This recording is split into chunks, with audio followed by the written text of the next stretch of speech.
감사합니다. 우리 한번 좌우에 계신 분 한번 서로 인사하도록 하겠습니다. 하나님이 힘이십니다. 하나님이 힘이십니다. 네, 우리 기도하겠습니다. 살아계신 하나님 아버지, 인생을 살다 보면 마음이 흔들릴 때도 있고 요동칠 때도 있습니다. 그때마다 하나님께서 우리의 삶을 붙잡아 주셔서 우리가 흔들리지 않고 지금 여기까지 이르게 된 줄로 믿습니다. 하나님이 우리의 평생에 반석이 되어주시고 피할 바위가 되어주시고 산성이 되어주셔서 우리의 요동하는 횟수가 줄어들게 하시고 우리의 견고한 날들이 더 많아지게 하여 주시옵소서. 하나님, 지난 9월 한 달도 지켜주신 것 감사합니다. 10월 한 달도 첫 주에 드려지는 예배 가운데 하나님 은총을 더하시고 하늘의 문을 활짝 열어주셔서 밖의 날씨가 얼마나 좋습니까? 창조주께서 우리에게 허락하신 좋은 날씨, 좋은 바람, 하나님 감사합니다. 이 예배 가운데도 특별한 은혜 부어주셔서 하나님 은총의 비를 내려주시옵소서. 하나님 말씀 듣기를 원하나이다. 말씀은 생명이요 생명의 바람인 줄로 믿사오니 말씀을 믿음으로 받아들이고 아멘하는 자들에게 아버지 육신의 연약함이 치유되어지게 하시고 상한 마음이 고쳐지게 하시고 영의 하나님 약함이 강함으로 바뀌어지게 하여 주시옵소서. 감사드리오며 주 예수 그리스도의 이름으로 기도드리옵나이다. 아멘. 오늘은 인생의 피할 길 예수 방향 이 말씀을 가지고 사도행전 21장 22장에 있는 말씀을 가지고 은혜를 나누고자 합니다. 인생의 자연에는 모든 것들이 방향이 있습니다. 해는 동쪽에서 떠서 서쪽으로 지죠. 방향이 있죠. 지구도 자전하고 공전하는데 마음대로 하는 것이 아니라 다 방향이 있는 것입니다. 모든 자연 만물은요, 겨울이 되면 땅속으로 들어가요. 그리고 다시 봄이 되면 땅 위로 나옵니다. 지는 방향이 있고 솟아오르는 방향이 있는 것이죠. 모든 만물들이 이 방향대로 살면 아무 문제가 없습니다. 그런데 문제는 무엇이냐면 유독히 사람은 하나님이 정해놓으신 그 방향대로 살려고 하지 않고 내 욕심대로 내 고집대로 살려고 하는 방향이 있더라라고 하는 것입니다. 그래서 전도서에 보면 솔로몬이 7장 29절에 하나님은 사람을 정직하게 지으셨다. 그런데 사람들이 꾀를 내어서 엉뚱한 방향으로 가려고 한다. 이렇게 지적을 하였습니다. 하나님께서 우리에게 방향을 설정해 놓으셨는데 그 방향이 무엇입니까? 하나님을 영화롭게 하고 그분께 영광 돌리는 그 삶이 우리가 하나님 앞에 부여받은 삶의 방향인 줄로 믿습니다. 그런데 사람은요, 엉뚱한 방향으로 가요. 빛을 좋아하기보다는 어두운 곳을 좋아하고 선한 말을 좋아하기보다는 악한 말을 좋아하는 것이 사람의 모습인 것 같습니다. 그러다가 알게 모르게 위기와 환난과 어려움을 당할 때도 굉장히 많이 있죠. 여러분, 올바른 방향 속에 살아가지 않는데 어떻게 그 속에 참된 평안이 있으며 참된 기쁨이 있겠습니까? 그러나 우리가 어떠한 삶을 살든지 간에 하나님께서 우리에게 요구하시는 올바른 방향으로 걸어가기만 한다라면 그 좁은 문이 넓은 문으로 바뀌게 될 것이고 그 가시밭길이 여러분 평탄한 길로 바뀌게 될 줄로 믿습니다. 오늘 사도행전 21장과 22장에 있는 말씀을 보면 바울이라고 하는 사람이 나오는데 그가 하나님 앞에서 어떤 방향으로 살아갔는지에 대해서 잘 기록이 되어 있습니다. 그리고 그런 방향으로 살아가는 것이 우리의 인생 가운데 얼마나 큰 유익인가 그것을 우리에게 잘 가르쳐주고 있는데 말씀을 통해서 한번 우리가 살펴보기를 원합니다. 먼저 로마서 14장 8절 말씀에 보면 바울의 삶이 어떤 방향이었는가 한 구절로 압축이 되어 있습니다. 제가 한번 읽어드릴게요. 우리가 살아도 주를 위하여 살고 죽어도 주를 위하여 죽나니 그러므로 사나 죽으나 우리가 주의 것이로다. 바울은 고백을 하고 있는 거예요. 살아도 내가 평안할 때에도 나는 예수를 증거하는 삶을 살겠습니다. 죽어도 내 삶에 위기가 오고 아픔이 와도 나는 변함없이 예수를 증거하는 삶을 살겠노라. 이것이 바울의 인생관이었고 인생의 방향이었습니다. 그러니까 바울의 인생의 방향은 예수였어요. 그리고 바울의 인생의 방향은 많은 사람들이 예수를 믿는 쪽으로, 이끄는 쪽으로 살아왔다라고 하는 것을 성경이 우리에게 증거하고 있는 것이죠. 오늘 본문 말씀에 보면 바울이 지난주에 에베소 장로들에게, 교인들에게 설교했습니다. 고별 설교를 했죠. 그 고별 설교를 하면서 많은 사람들이 예루살렘으로 올라가지 말라고 했습니다.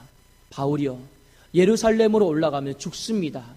거기 전부 다 바울을 죽이려고 하는 사람들이 가득 차 있는데 올라가지 마십시오. 절대 올라가지 마십시오. 간곡하게 붙잡았죠. 그때 바울이 이런 고백을 했습니다. 나의 달려갈 길과 주 예수께 받은 사명, 곧 하나님의 은혜의 복음을 증언하는 일을 마치려 하면은 내 생명조차 조금도 귀한 것으로 여기지 아니하노라.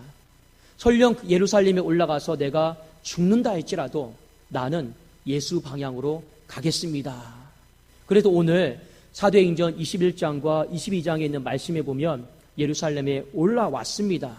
그런데 예루살렘에 올라왔는데 생각보다 자신을 죽이려고 했던 사람들이 너무 많은 거예요. 자, 어디를 보시냐면 사도행전 21장 20절을 우리 같이 한번 보겠습니다. 읽겠습니다. 시작.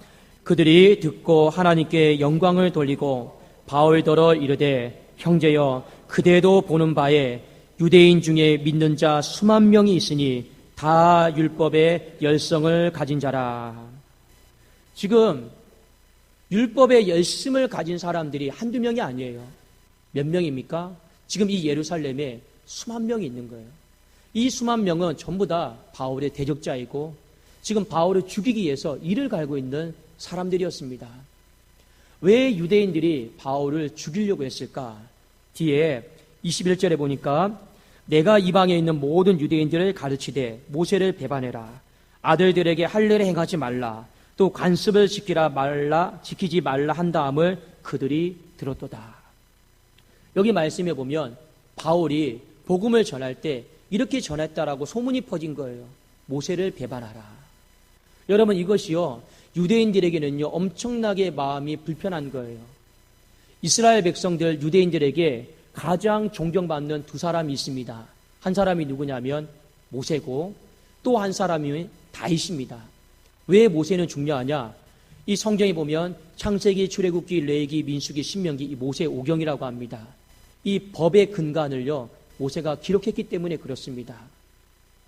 자, 그래서 한 나라를 이루는 법 누가 줬다고 생각하느냐? 모세가 줬다고 생각해요. 그래서 모세는요 이스라엘 백성들에게 법과 같은 존재입니다. 다윗은 왜 중요하냐?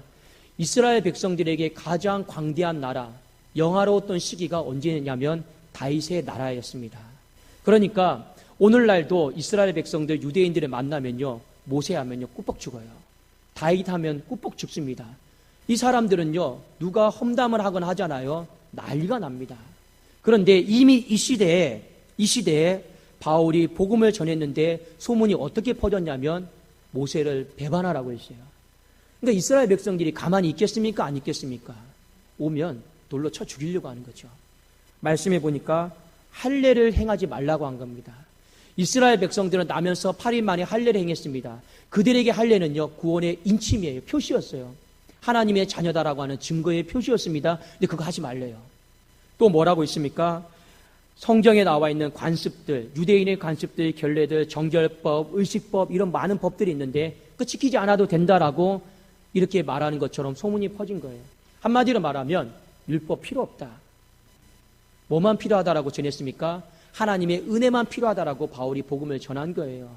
이 이야기를 듣고 있다 보니까 유대인들이 바울 오기만 해봐라, 살려두지 않겠다, 한 나라의 근간을 다 흔들어 놨다라고 생각을 했기 때문에 그렇습니다. 그런데 예루살렘에 오늘 사도들과 몇몇의 형제들이 바울의 목숨이 헛되게 죽기를 원하지 않아서 한 가지 제안을 합니다. 그 제안이 바로 23절과 24절에 있는데 같이 한번 우리 읽어보기를 원합니다. 함께 읽겠습니다. 23절 시작.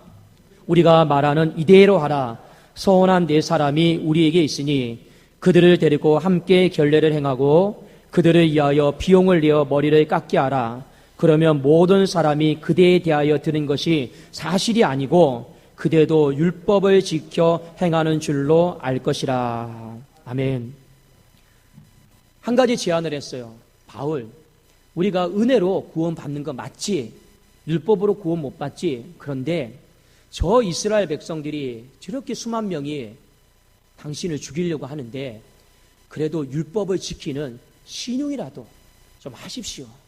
그래도 한 가지 제안을 하는 것입니다. 이 신용이라도 하면 사람들이 우리가 잘못 소문을 들었구나. 바울도 율법을 좋아하는구나. 준수하는구나. 오해가 벗겨지지 않을 겁니까? 근데 솔직히 바울이 제일 싫어했던 게 율법이었어요. 율법은 무엇입니까? 내 힘과 능력으로 구원을 받을 수 있다라는 거예요. 근데 은혜는 무엇입니까?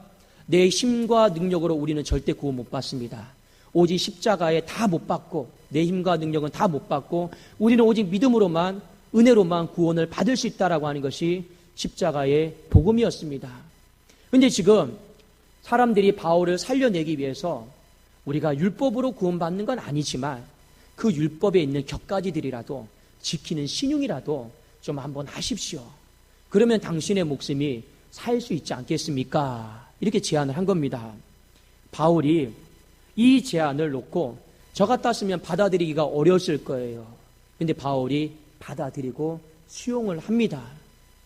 바울이 왜 받아들이고 수용을 했냐면 바울은 이 이스라엘 땅 안에 있는 이 예루살렘 안에 있는 수만 명의 유대인들에게 복음을 전하고 싶었어요. 예수가 살 길이다라고 하는 이 복음을 전하고 싶었어요. 로마서 10장에 보면 바울이 자신의 동족이 예수를 알지 못하고 죽어가는 것에 대해서 바울이 얼마나 가슴 아파하는지 모릅니다. 바울은 내가 유대인들에게 복음을 전할 수 있는 환경이라도 된다라면 지역적인 문제는 내가 많은 시간 끌지 않겠습니다. 다 받아들이겠습니다. 하고 이 문제를 수용을 하고 있습니다. 왜 그러냐? 이것을 통해 우리가 한 가지 알 수 있는 것이 있어요. 바울의 인생의 본질은요, 예수였다라는 겁니다. 바울의 인생의 방향은요, 예수 방향이었기 때문에 그렇습니다. 그 방향 속으로 가고자 했을 때 걸리적거리는 것들, 죽고 사는 문제가 아닌 것들은요, 바울은 웬만하면 그냥 다 내려놨다라고 하는 것입니다. 사랑하는 여러분, 우리가 이 땅을 살아가면 한 가지 기억을 해야 될 것이 있어요. 이 세상에 있는 모든 것은요, 다 변합니다. 철학도 변해요. 가치관도 변해요. 생각도 변해요. 예의 범절도 다 기준이 시대마다 다 변합니다. 오히려 지금의 시대는 어떤 시대입니까? 그 세상의 기준에 맞춰서 쫓아가지 못하면 도태되어지는 그런 시대 속에 우리가 살고 있습니다. 우리가 예전에는 맞다고 했던 것들이 지금은 맞지 않은 경우가 있어요. 예전에는 많이 종이 여기에 있어야 됐는데 지금은 여기에 있어야 되는 경우도 있단 말입니다. 뭐가 맞다라고 말할 수 있는 시대가 아니에요. 그런데 다 변해요. 풀은 마르고 꽃은 다 시들게 되어 있습니다. 그러나 한 가지 변하지 않는 사실이 있는데 그것이 무엇인지 아십니까? 하나님의 말씀인 줄로 믿습니다. 그 말씀 중에 가장 핵심적인 말씀이 무엇이냐? 내가 곧 길이요 진리요 생명이니 나로 말미암지 않고는 하나님 아버지께로 올 자가 없다라고 하신 이 요한복음 14장 6절에 있는 말씀, 사도행전 4장 12절에 있는 말씀, 천하 만민 중에서 구원받을 만한 다른 이름을 예수 외에는 우리에게 주신 적이 없다라고 하신 이 예수 말씀, 예수 복음, 이것만이 여러분 진리다라는 것이에요. 예수 외에는 다 바뀌어요. 예수 외에는 다 바뀔 수밖에 없습니다. 그렇기 때문에 바울이 붙잡았던 건요, 예수였고 바울이 나가고자 했던 방향은요, 예수 방향이었다라고 하는 것입니다. 왜냐하면 그 외의 것들은 시간이 지나면요, 다 변하기 때문에 그렇습니다. 사랑하는 여러분, 우리도 인생을 살다 보면 비본질적인 게 있어요. 그러나 여러분, 그것을 격가지라고 하죠. 죽고 사는 문제가 아니면요, 웬만하면 여러분 받아들이시고 수용하시라라는 겁니다. 그것이 정말 하나님 말씀에 비춰봤을 때 죄를 짓는 일만 아니다라고 하면요, 여러분 수용성 있게 받아들일 건 받아들이고 또 생각도 바꿀 수 있는 것은 바꿔 나가는 것이 훨씬 더 중요하다라고 하는 것입니다. 진짜 우리가 목숨을 걸고 지켜야 되는 건요, 예수 외에는 구원의 길이 없다라고 하는 이 한 가지 사실, 거기에는 내가 내 목에 칼이 들어와도요, 우린 지켜나가야 될 줄로 믿습니다. 그러나 그 외의 것들은요, 죄를 짓는 일만 아니다라고 하면 수용성 있게 받아들이고 그리고 또 열린 마음으로 받아들이면요, 아무 문제가 없습니다. 자, 오늘 바울이 그런 마음으로 받아들였어요. 그리고 유대인들 앞에 섰습니다. 그런데 뜻대로 되지가 않았습니다. 오히려 폭동이 더 심하게 일어났고 사람들이 바울을 막 죽이려고 했습니다. 그 도시에 소요가 벌어져서 그 도시를 관할하고 있던 천부장이 와서 바울을 끌어냅니다. 왜 너 예루살렘에 와서 폭동을 일으키느냐? 이 채찍질을 하죠. 자, 그 내용이 어디에 있는지, 자, 30절과 31절을 한번 보십시오. 자, 30절과 31절입니다. 시작. 온 성이 소동하여 백성이 달려와 모여 바울을 잡아 성전 밖으로 끌고 나가니 문들이 곧 닫히더라. 그들이 그를 죽이려 할 때 온 예루살렘이 요란하다는 소문이 군대 천부장에게 들리매. 말씀해 보면 유대인들이 반드시 이 바울을 죽이려고 했습니다. 하나님 말씀하신 대로. 바울이 이 속에서 끌려갑니다. 끌려가면서 그리스 말을 해요. 헬라 말을 해요. 그러니까 천부장이 너 유대인 아니냐? 그리스 말, 헬라 말, 너 할 줄 아느냐? 예, 저 배웠습니다. 배운 사람입니다. 그러니까 다르게 본 거죠. 바울이 천부장에게 부탁합니다. 천부장이 부탁 하나 있습니다. 뭐냐? 내가 이 수만 명 유대인들에게 설교할 수 있는 잠시 기회를 좀 주십시오. 천부장이 바울을 남다르게 봤기 때문에 허락해 줍니다. 바울이 히브리 말로 설교를 하기 시작합니다. 그리고 설교를 유대인들이 다 들었어요. 예수 복음에 대해서 다 듣고 있다가 유대인들이 더 이상 못 듣겠는 거라요. 그래서 또 폭동이 일어납니다. 또 죽이려고 하고 채찍질합니다. 난리가 더 벌어진 거죠. 그때 또 바울이 끌려갑니다. 또 채찍질을 당합니다. 이때 바울이 이런 말을 합니다. 천부장님, 로마 시민에게 재판도 없이 채찍질을 하시는 법이 어디 있습니까? 천부장이 물어봐요. 네가 로마 시민이냐?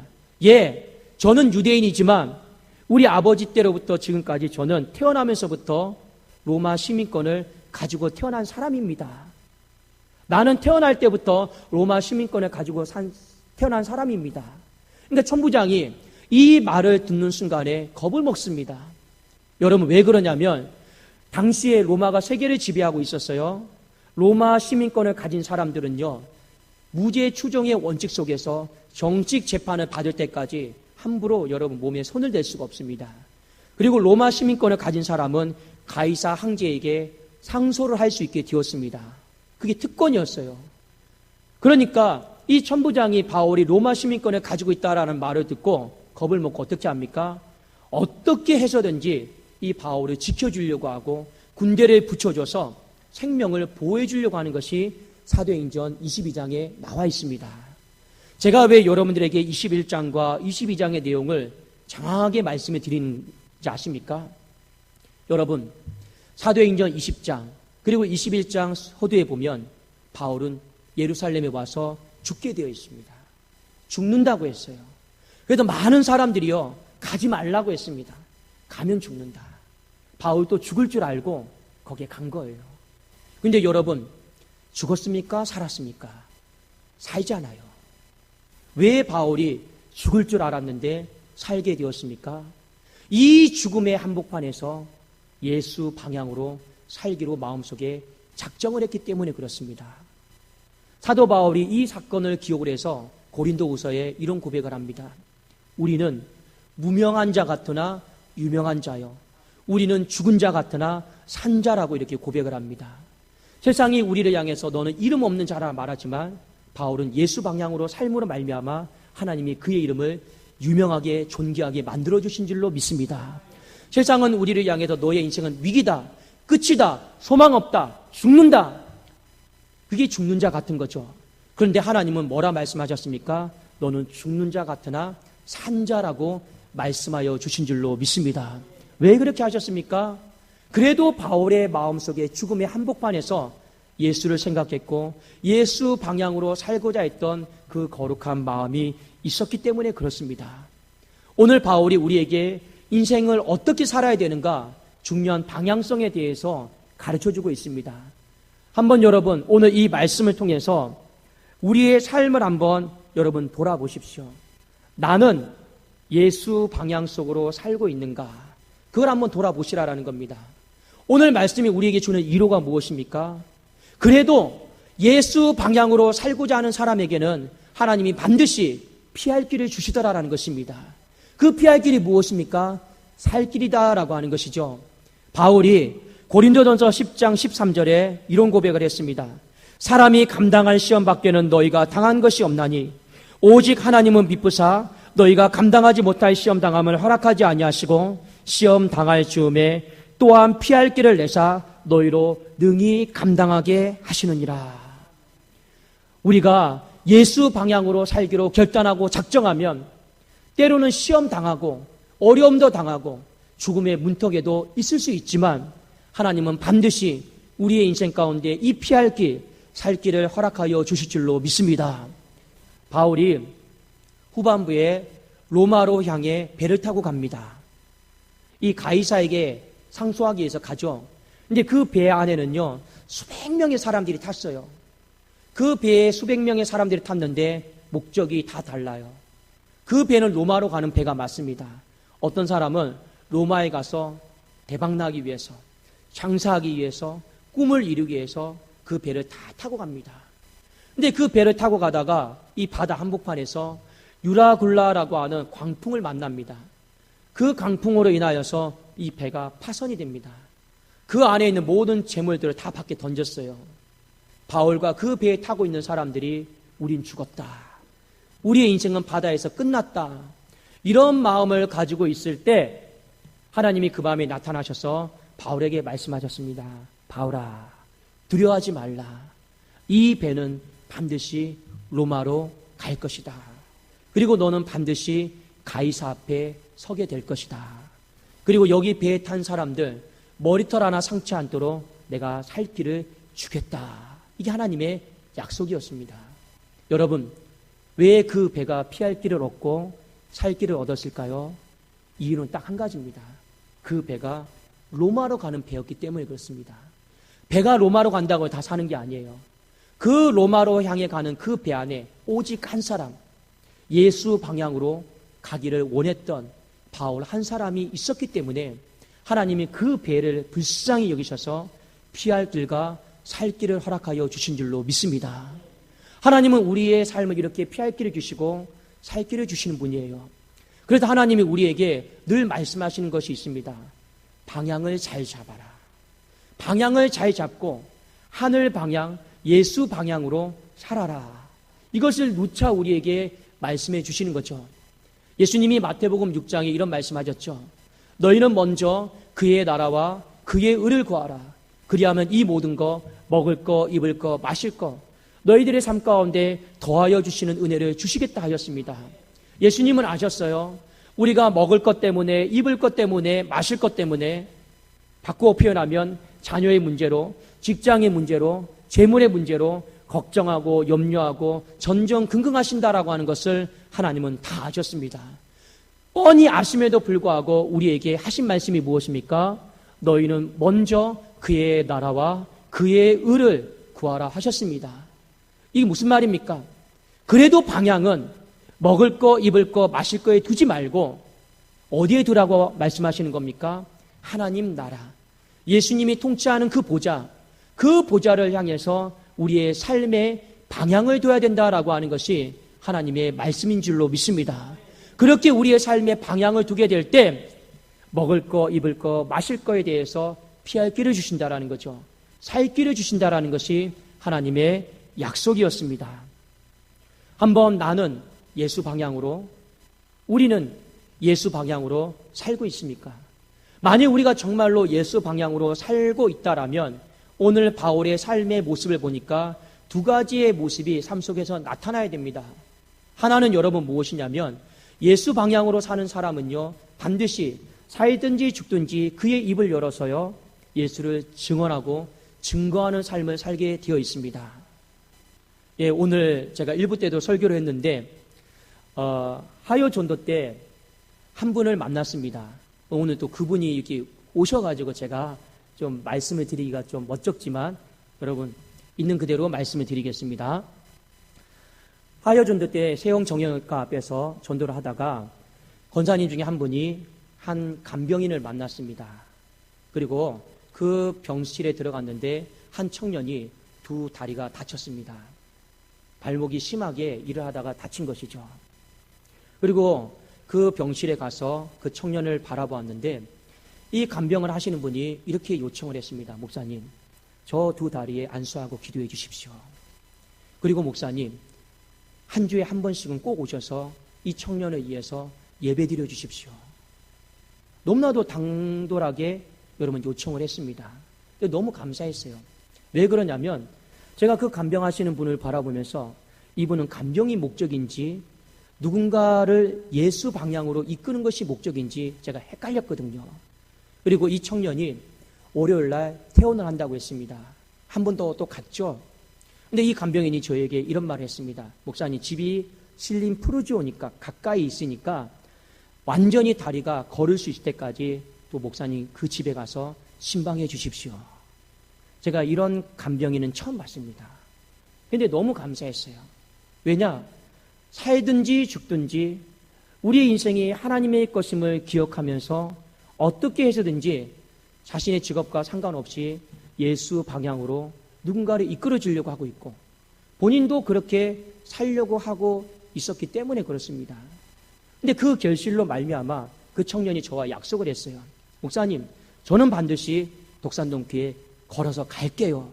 기도해 주세요 하고 약조를 했습니다. 최소한 우리가 예수 방향으로 살겠다라고 하는 여러분 신용이 아니고 믿음의 고백과 선포가 있다라고 하면 내 입술을 열어서 예수를 증거하고 자랑하는 그 삶을 우리 삶의 현장 속에서 살아갈 수 있기를 주의 이름으로 축원합니다. 또 하나는 여러분 무엇인지 아십니까? 오늘 말씀에 보면 바울은 그의 모든 에너지와 열정을요 예수 방향에 집중했어요. 아까 우리가 잠시 보았던 말씀 기억나시죠? 율법의 문제, 바울은 원하지는 않았지만 죄 짓는 문제만 아니다라고 하면 그 문제 때문에 내가 왜 율법을 지키는 신용을 해야 됩니까? 라고 난상 토론을 벌이지 않았습니다.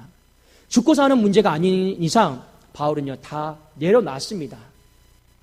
이게 무슨 말입니까? 비본질적인 거, 격가지는요 가감하게 가지치기를 했다라고 하는 것입니다. 그의 인생의 진짜 기둥, 뿌리는 무엇입니까? 그냥 예수였어요. 예수를 증언하는 일이었습니다. 우리의 인생 가운데 예수 방향으로 가기 위해서 우리가 한 가지 결단하셔야 될 것이 있는데 그것이 무엇이냐면 의외로 우리의 삶에 비본질적인 것, 격가지들이 내 삶의 발목을 잡고 있어서 우리가 예수 방향으로 나가지 못하게 하는 것들이 생각 외로 많이 있다라고 하는 것입니다. 제가 몇 가지 한번 예를 들어볼까요? 우리가 이 예배를 1시간을 드립니다. 자, 예배 때 우리가 설교 말씀을 듣죠. 우리가 예배를 드린다고 해서 모든 사람들이 예수를 만나는 것은 아니에요. 어떤 사람들은요, 예배를 드리면서 설교를 듣다가 그냥 언어, 형식, 내용, 비본질적인 것에 마음이 빼앗겨서 그날 설교를 못 듣는 사람이 있어요. 어떤 사람은 기도를 듣다가도 언어, 내용, 형식, 비본질적인 것에 마음을 빼앗겨서 누군가가 기도하는데 은혜를 못 받는 사람이 있어요. 어떤 사람은 찬양대가 열심히 잘 준비해서 찬양을 하는데 뭔가 하나 비본질적인 거에 마음에 빼앗겨서 그 찬양의 은혜를 못 받는 사람도 있더라라고 하는 것입니다. 이 1시간 안에도 그 격가지를 가지치기 하지를 못하면 예수를 못 만나는 거예요. 우리 한번 삶을 돌아볼까요?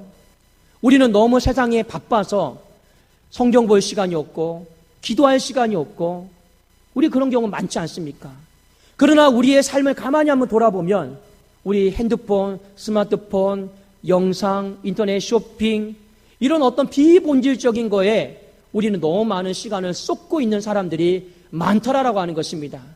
오히려 우리가 하는 이야기들은 세상 이야기, 자녀 이야기, 돈 이야기, 직장 이야기 이런 이야기들을 하면서 너무 많은 에너지들을 거기에 쏟고 있더라고 하는 것입니다. 거기에 쏟고 나니까 정작 본질적인 거에 대해서 쏟을 힘이 없죠. 시간이 없는 것이죠. 그래도 중요한 것이 무엇입니까? 우리의 삶 속에서 정말 예수 방향으로 살기를 원한다라고 하면 우리의 격가지는 가감하게 가지치시고 우리의 입술은 예수를 증언하는 입술이 될 수 있기를 주의 이름으로 축원합니다. 이것이 예수 방향으로 살아가는 자의 모습인 것이죠. 제가 서두에도 여러분들에게 말씀을 드렸죠. 만물에는 방향이 있어요. 지구는요, 돌아요. 돌면서 자전을 하죠. 자전을 한 결과 무엇이 생깁니까? 밤이 생기고 낮이 생깁니다. 지구가 한번 사람이라고 생각해 보세요. 밤이 왔어요. 아이고, 내 인생에 밤이 왔구나. 내 인생 끝났구나. 이럽니까? 아니죠. 지구가 만일 사람이다라고 하면 밤이 왔음에도 불구하고 조금 지나면 낮이 올 거다, 빛이 올 거다라고 하는 자연스러운 믿음이 있습니까? 없습니까? 믿음이 생기겠죠. 왜 그 자연스러운 믿음이 생길까요? 딱 한 가지입니다. 그냥 올바른 방향 속에 있기 때문에 그렇습니다. 내 삶이 올바른 방향 속에 있으면요, 어둠이 와도 조금 지나면 낮이 오겠구나, 빛이 오겠구나, 이런 자연스러운 마음이 생겨요. 그런데 문제는 무엇이냐? 사람이 우리의 인생에 어둠이 찾아올 때가 있죠. 시련이 찾아올 때가 있죠. 아픔이 찾아올 때가 있으면 이 자연스러운 믿음을 갖지를 못한다라는 겁니다. 왜 나한테 이 밤을 주었습니까? 왜 우리 가정에 어둠 주었습니까? 나는 여기서 빠져나오지 못할 것 같습니다. 내 인생은 구덩입니다 하고 거기서 한탄하고 많은 시간을 보내더라고 하는 것입니다. 왜? 잠시 후에 새벽이 오고 잠시 후에 아침이 오고 잠시 후에 내 삶에 빛이 온다라고 하는 걸 왜 그 자연스러운 믿음을 못 갖느냐라고 하는 겁니다. 왜 못 가질까요? 내 삶이 예수 방향 속에 있지 않으면요, 그 믿음이 생기지가 않더라는 것입니다. 그러나 우리의 삶에 예수 방향 속에 있기만 하잖아요. 당장 내 앞에 시련이 있고 아픔이 있고 힘듦이 있고 답답함이 있고 열리지 않음이 있다 할지라도 잠시 후에 하나님이 열어주실 거야. 잠시 후에 하나님이 기가 막힌 웅덩이에서 건져주실 거야 라고 하는 이 자연스러운 믿음이 생기게 될 줄로 믿습니다. 우리가 불의의 사고로 아픔을 겪는다 할지라도 하나님이 낫게 하실 거야. 이 믿음이 자연스럽게 생긴다라고 하는 것이죠. 어디에서 생깁니까? 예수 방향 속에 있으면 그 믿음이 자연스럽게 우리에게 부어질 줄로 믿습니다. 우리 한번 오늘 말씀을 마무리하면서 우리 마지막으로 성경 말씀 시편 71편 18절에 있는 말씀 한번 같이 보기를 원합니다. 이 말씀은 여러분 굉장히 중요한 말씀이기 때문에 꼭 별표를 5개 하십시오. 시편 71편 18절에 있는 말씀입니다.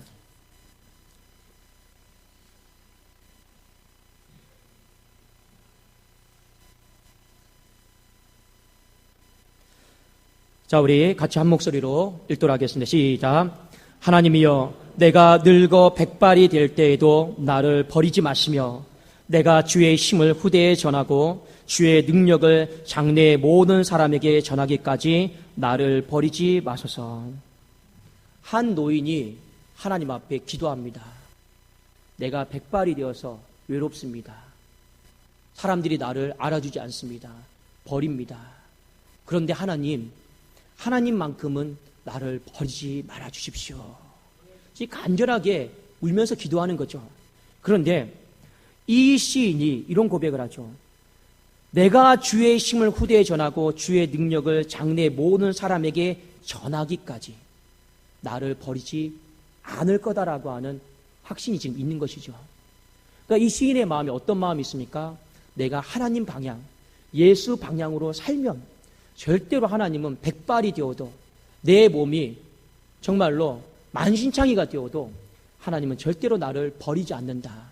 살 길을 주신다, 피할 길을 주신다라고 하는 이 믿음이 이 백발의 노인에게 있었다라고 하는 것입니다. 그 밑에 여러분 16절과 17절에 보세요. 그런 확신이 어디에서 생겼느냐? 여기 16절, 17절에 보면 나와 있습니다. 자, 우리 같이 읽겠습니다. 시작. 내가 주 여호와의 능하신 행적을 가지고 오겠사오며 주의 공의만 전하겠나이다. 하나님이여, 나를 어려서부터 교훈하셨으므로 내가 지금까지 주의 기이한 일들을 전하였나니라. 내가 그래도 살아오면서 예수 방향으로 살았습니다. 그리고 나서 18절에 하나님이여, 내가 늙어 백발이 되어도 버리지 말아 주십시오. 살 길을 주세요. 피할 길을 주세요. 위로를 주세요. 고백하고 있는 것이 시인의 고백이 아니겠습니까? 오늘 이 말씀을 통해서 저도 그렇고 여러분도 그렇고 다시 한번 우리의 인생의 방향을 예수 방향으로 우리 다시 맞출 수 있기를 주님의 이름으로 축원합니다. 예수 방향으로 살고자 하는 그 거룩한 심령에게 반드시 하나님은요, 피할 길을 주십니다. 반드시 하나님은요, 살 길을 주십니다.